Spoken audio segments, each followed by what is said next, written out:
Welcome बच्चों, online classes में आप सभी का स्वागत है। और आज हम लोग बात करेंगे क्लास 6 की वर्कशीट नंबर 15, जिसका टॉपिक है पंचायती राज व्यवस्था।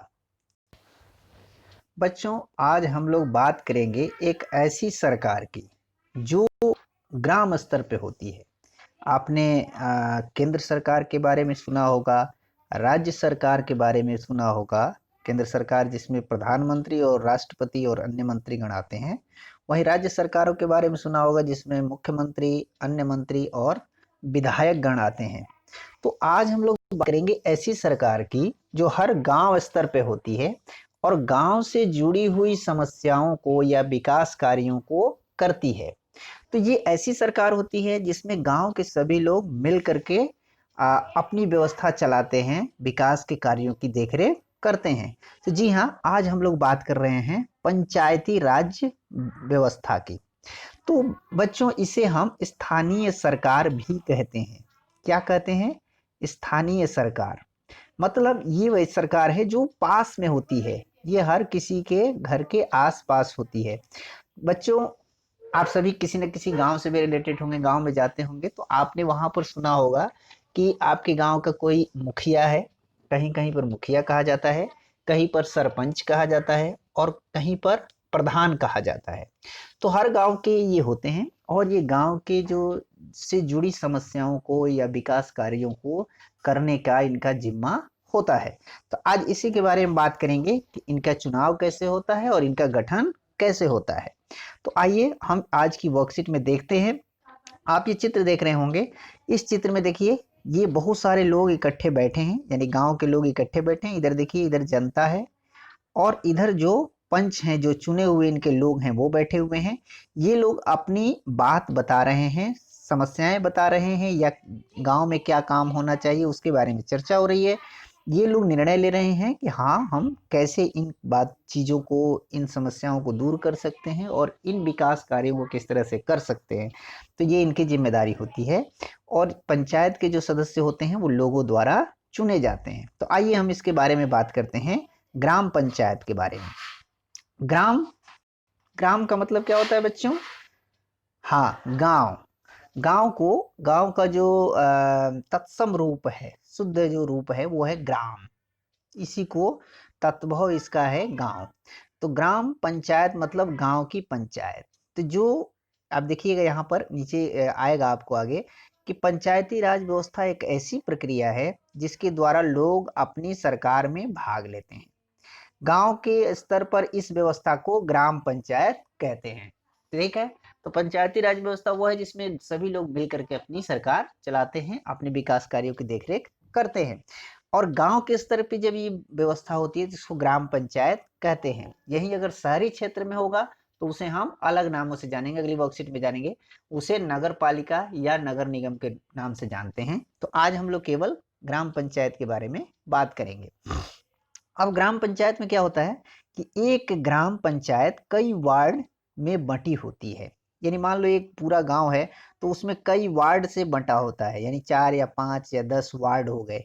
ठीक है, क्षेत्र बट मोहल्ले बटे होते हैं और प्रत्येक वार्ड अपना एक प्रतिनिधि चुनता है जिसको वार्ड मेंबर या वार्ड पंच के नाम से जाना जाता है। इसको वार्ड मेंबर भी हम लोग कहते हैं। ठीक है।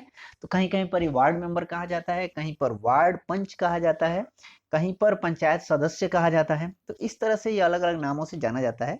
जनरली ये वार्ड पंच के नाम से जाने जाते हैं। यानी हर वार्ड में देखिए, एक पंचायत में एक गांव हो गई तो उसमें से कई मोहल्ले हो गए, मान लो 10 मोहल्ले हो गए तो 10 अलग अलग मोहल्ले से एक एक वार्ड पंच चुना जाएगा।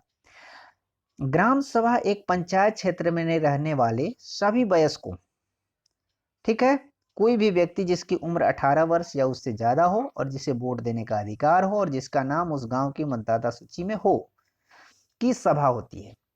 यानी गांव के प्रत्येक सदस्य जिनकी उम्र 18 वर्ष से ज्यादा हो। पिछली वर्कशीट में हमने एक बार बात भी की थी कि वोट देने का अधिकार 18 साल है। तो 18 साल से जिसका ज्यादा है, यानी उस गांव के जो वोटर लिस्ट होगा, वोट देने वाले लोगों की लिस्ट जो होती है, उसमें उसका नाम भी होगा और उस गांव का रहने वाला है। तो अगर वो ऐसा है तो ये सभी लोग, ऐसे सभी लोग मिल करके जो बनाते हैं सभा, उसको कहते हैं ग्राम सभा। यानी ग्राम सभा में गांव के सभी लोग शामिल होते हैं जिनकी उम्र 18 वर्ष से अधिक हो। ठीक है, वो सभी ग्राम सभा के सदस्य हैं, उनके चुनाव नहीं होता, सारे सदस्य हैं, तो उन सभी को मिलाकर के कहते हैं ग्राम सभा। अब इधर देखेंगे आप, तो इधर ग्राम सभा की ये बैठक चल रही है, ऊपर वाले चित्र में जो हमने देखा था, तो ये ग्राम सभा की ही बैठक है, क्योंकि इसमें गांव के सभी लोग आ रहे हैं, बैठे हुए हैं और चर्चा कर रहे हैं। ठीक है, अब इसी तरह ग्राम सभा के सभी सदस्य मिलकर सरपंच का चुनाव करते हैं। ये सभी मिलकर के क्या चुनाव करते हैं? सरपंच का। वही जो जिसे हम सरपंच पंचायत का मुखिया होता है, तो इसको कहीं कहीं पर मुखिया के नाम से जानते हैं, कहीं सरपंच के नाम से भी जाना जाता है, कहीं प्रधान के नाम से भी जाना जाता है। जैसे उत्तर प्रदेश में इसे प्रधान के नाम से जानते हैं। वार्ड पंच और सरपंच मिलकर ग्राम पंचायत का गठन 5 साल के लिए करते हैं। ये सभी मिलकर के ग्राम पंचायत का गठन करते हैं। यानी ग्राम पंचायत में कौन कौन से हो गए? प्रधान और सभी पंच, जो वार्ड पंच जो चुने गए हैं हर वार्डों से, ये सभी मिलकर के क्या बनाते हैं? ग्राम पंचायत। और ग्राम पंचायत का कार्यकाल कितना होता है? 5 साल का। यानी 5 साल तक, उसका एक बार चुनाव हुआ तो वो 5 साल तक रहेंगे। 5 साल बाद फिर उनका चुनाव कराया जाएगा। ग्राम पंचायत का एक सचिव होता है, वह ग्राम सभा का भी सचिव होता है। सचिव का चुनाव नहीं होता है, उसकी सरकार द्वारा नियुक्ति की जाती है। यानी यह सरकारी अधिकारी होता है, कर्मचारी होता है। तो इसके लिए आप देखेंगे जिस तरह से हम लोग बहुत सारे बच्चे या ओपन वैकेंसी आती है, उसके एग्जाम होते हैं, और जो क्वालिफाई करते हैं, एग्जाम क्लियर कर लेते हैं, उनका उस पर नियुक्ति हो जाती है। तो इस तरह से ये सरकारी कर्मचारी होते हैं, वो कहलाते हैं पंचायत सचिव। ठीक है, ये हर पंचायत में, हर ग्राम सभा में एक पंचायत सचिव होता है। ठीक है, अब सचिव का काम होता है ग्राम सभा की बैठक बुलाना। क्योंकि सचिव जो रहता है, ये प्रधान या मुखिया जो जीते होते हैं, चुनाव में चुने गए होते हैं, इन्हीं के सहयोग से काम करता है। यानी प्रधान हो गए जनता द्वारा चुना हुआ, और ये ग्राम सचिव हो गया सरकार द्वारा नियुक्त अधिकारी। अब ये प्रधान मान लो कहता है, तो सचिव ही ग्राम सभा की बैठक बुलाता है। ग्राम सभा का मतलब गांव के 18 साल से अधिक उम्र के सभी लोगों की मीटिंग बुलाता है, और उस मीटिंग में जो भी चर्चा होती है या निर्णय होता है, उसका रिकॉर्ड भी रखता है। यानी सारा रिकॉर्ड रखने का काम किसका है? सचिव का है। वो उसमें निर्णय जो भी होगा, ग्राम सभा में जो चर्चा होगी, उसका रिकॉर्ड रखेगा, क्या क्या बात हुई और क्या क्या डिसीजन हुआ। और साथ ही साथ जो काम खर्चे होते हैं, जो पंचायत के फंड आते हैं और उस पंचायत से फंड से जो काम कराए जाते हैं, तो उसके जो खर्चे होते हैं, उसका भी हिसाब किताब सचिव ही रखता है। तो इस तरह से ग्राम सचिव एक अधिकारी होता है, जो ग्राम पंचायत से जुड़े निर्णयों का लेखा जोखा रखता है, और उससे खर्चों का भी लेखा जोखा रखना होता है। तो आइए अब देखते हैं इन प्रश्नों के पर चर्चा करते हैं कि क्या प्रश्नों के पूछे गए हैं इसमें। जैसे पहला प्रश्न देखेंगे आप, ग्राम पंचायत का गठन कितने वर्षों के लिए होता है? इन एक एक प्रश्नों को हम आइए स्लाइड के माध्यम से देख। बच्चों, पहला प्रश्न है, ग्राम पंचायत का गठन कितने वर्षों के लिए होता है? तो ये हमारे वर्कशीट में भी लिखा हुआ है, ग्राम पंचायत का गठन 5 वर्षों के लिए होता है। दूसरा प्रश्न है, गांव स्तर पर पंचायती राज व्यवस्था का नाम क्या है? तो ये भी आपने वर्कशीट में ही देखा था कि गांव स्तर पर पंचायती राज व्यवस्था का नाम ग्राम पंचायत है। तीसरा प्रश्न, पंचायत सचिव के क्या क्या कार्य होते हैं? इसका उत्तर होगा, पंचायत सचिव के निम्नलिखित कार्य होते हैं: ग्राम सभा की बैठक बुलाना, ग्राम सभा की बैठक में चर्चा एवं निर्णयों का रिकॉर्ड रखना, साथ ही साथ वो ग्राम पंचायत के खर्चों का भी हिसाब किताब रखता है। तो इस तरह से आप यहाँ से प्रश्नों के उत्तर लिख सकते हैं।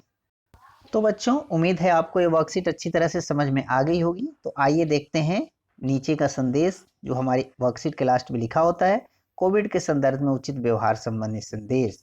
कोविड-19 के विरुद्ध जंग में सुरक्षित रहने के लिए मास्क पहने। तो बच्चों, अभी कोविड-19 का संकट नहीं टला है, इसीलिए हमें इससे जुड़ी हुई प्रिकॉशंस को फॉलो करनी है, स्ट्रिक्टली फॉलो करनी है। तो हम नियमित रूप से बाहर निकलते समय मास्क पहने, अपने हाथ साबुन और पानी से धोते रहें, तथा बाहर कभी भी निकलें तो सोशल डिस्टेंसिंग का पालन करें। यानी एक दूसरे से एक नियत दूरी, यानी 2 गज की दूरी का पालन करें। ऐसा करके ही हम स्वयं का बचाव कर सकते हैं। तो उम्मीद है आपको ये वर्कशीट अच्छी तरह समझ में आ गई होगी। चलिए कॉपी कलम निकालिए और इसे करके अपने सर जी को भेज दीजिए ताकि चेक कर सकें कि आपने कितना कुछ सीखा है। मिलते हैं अगले वर्कशीट में, तब तक के लिए घर पे रहें, स्वस्थ रहें, सुरक्षित रहें। धन्यवाद।